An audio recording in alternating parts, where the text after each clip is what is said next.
morning. Welcome to another episode of this Magna Mundi game. I've decided that I will go constitutional monarchy, and being constitutional as opposed to, I believe, feudal monarchy is what Russia is right now.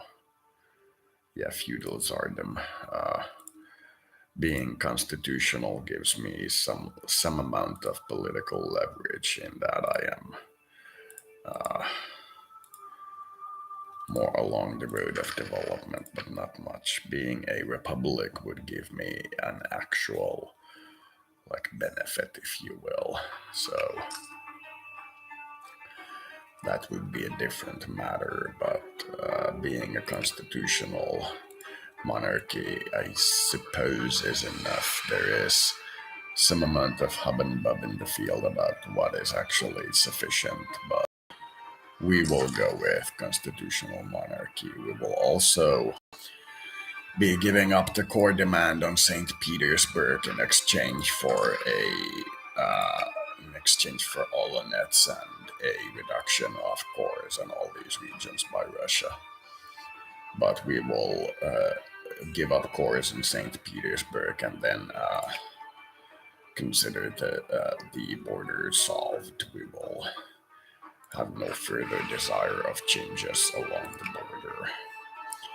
And Livonia, we will seek to retain the independence of, because it is rather nice. It is a large kingdom and it is fairly developed and it is close to us and quite friendly. So at the moment we're looking to maintain it. And so will we do with Lithuania. Prussia, however, is a different question because it's a crusading kingdom, so it hates everybody who's local. The faraway kingdoms usually hate all the people who are even remotely local. And then trying to take over the Pope, getting a lot of missionaries, but nowhere near enough. And I believe I'm at the end of my slider choices. It seems like there's nothing further to adjust in the sliders. The benefits and perks of the benefits and downsides of the remaining things are minor. If we take Livonia, we will have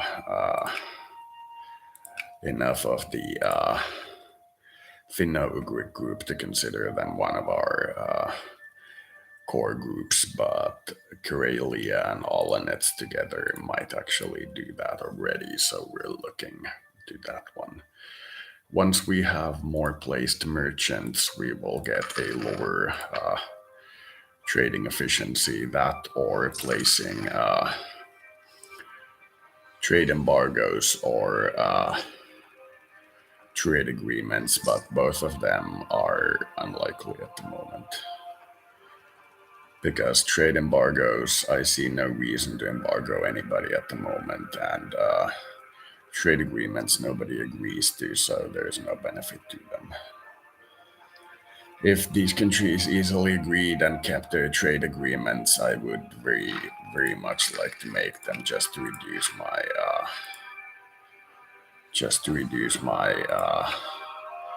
merchant thingamajiggy. I can't even recall what it's called. Trade income efficiency, trade efficiency, or whatever. And because looks like I now have enough money to build what I need to build, and all the factories are completed, I can actually reduce this by some amount.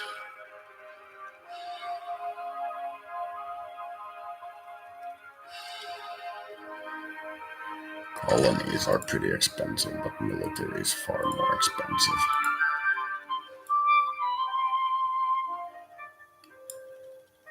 Let's try with around there.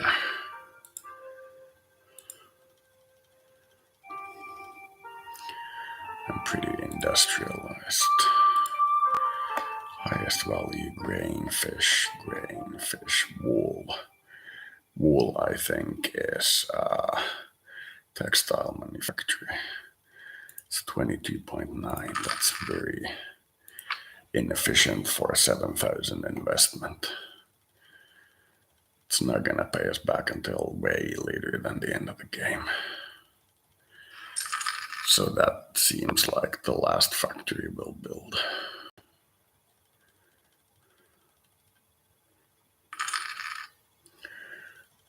We're still making a lot, but we're not making enough to balance out our budget. And we don't need a new government building. I think we could stand to do tax office, but I don't like it. I don't like it. I could, but I'm not a fan.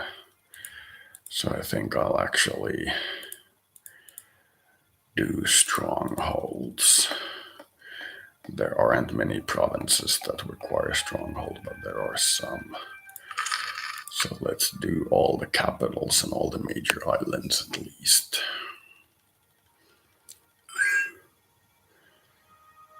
Austria is asking us to ally with them, but there's no way I'll accept.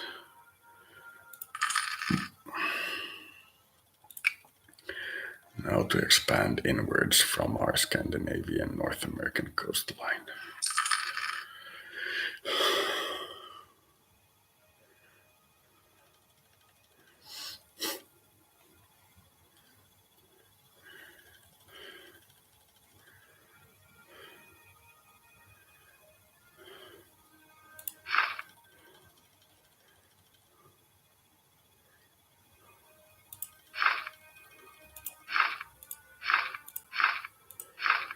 A bit B.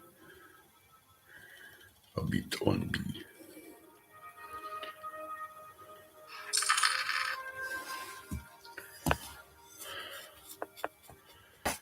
So I think I'll try to play until I get the constitutional monarchy, but I most likely won't get anywhere near it.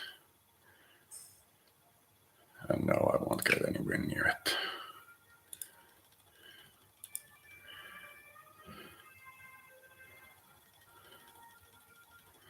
Sorry, absolute monarchy is the next one, so it'll be a long time until we get to constitutional monarchy. Neighbor bonus is half as much as my entire budget bonus is. Means I've fallen behind a lot on technology.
starts to lag a little at the highest speed.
Now that I think about it, I actually do have a single idea on how to save the Madagascar economy, and because I don't like giving up, I'm going to try that as well, but I near guarantee you that it's gonna fail. But I will try it. I believe I have made a single trade treaty that was so bad that it might actually be behind the slump.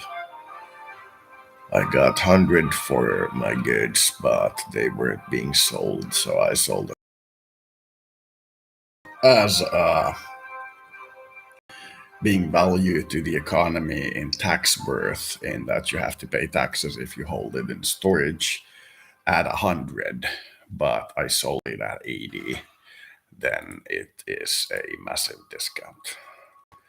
But I got around 10 trillion selling my implant technology. I was wondering how important it was, and we got roughly a number of 10 trillion ISK for it. Considering that those main branch storyline events on Eve are about a couple of trillion each, and the piracy smuggler thing was worth a bust off around 300 billion in dark money from our world. We're looking at something is well played on roughly the same scale, but not likely to be so. So if chances are good, we might be looking at all the way to 10 trillion with it eventually, but we are in 2035 or something, so it won't be today. I'll actually upgrade the fortification of Åland as well.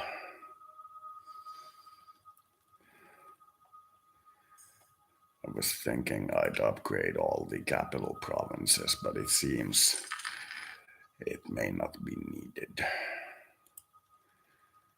But we'll see.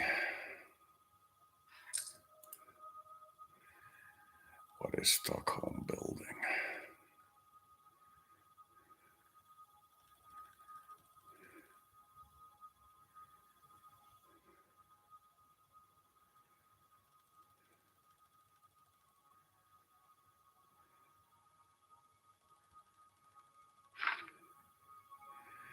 Okay, these are Akerhus is building a factory. So fort next for Akerhus.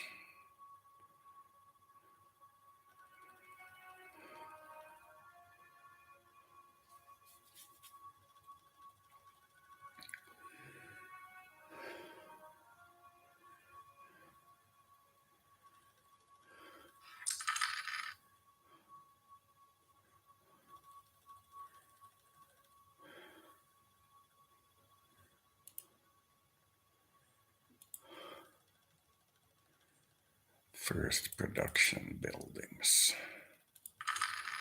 Because trade efficiency already at 200, but production not. So production buildings first. What on earth are you offering, Akerhus? Okay, you're not offering anything.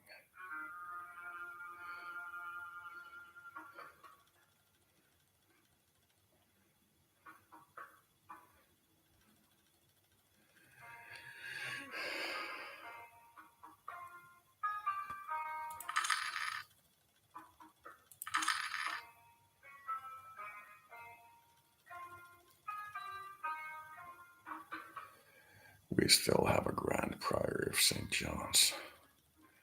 That's a Knights Templar building.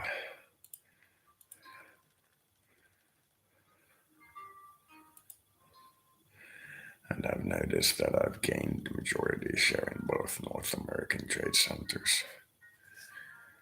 Now, if I don't see a colonial, as in somebody from the colonies building a trade center in 50 years, then I'm seriously thinking of building my own. Despite the fact that I have a therapist. Venezia, how far? It's pretty good. I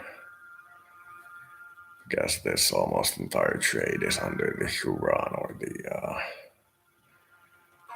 Oh, surprised that North Stockholm reaches that far.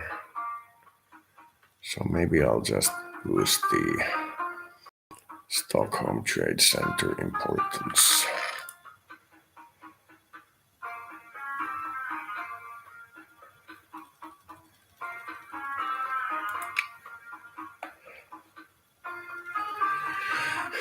I think once I expand, I want the natives to join a single nation.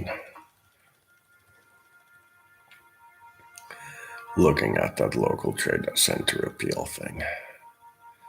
It's not gonna make me almost any money, but I'll allow it. It's expensive as fuck too.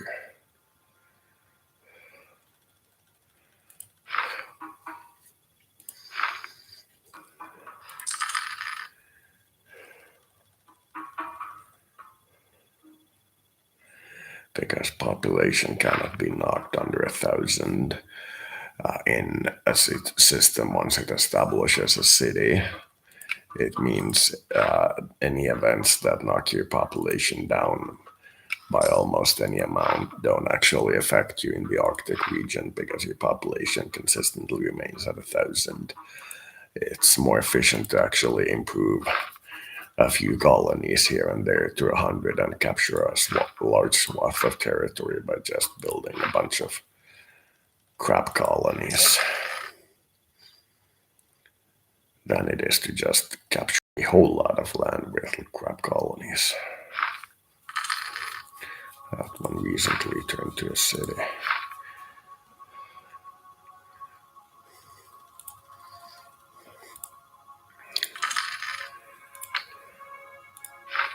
A big bee.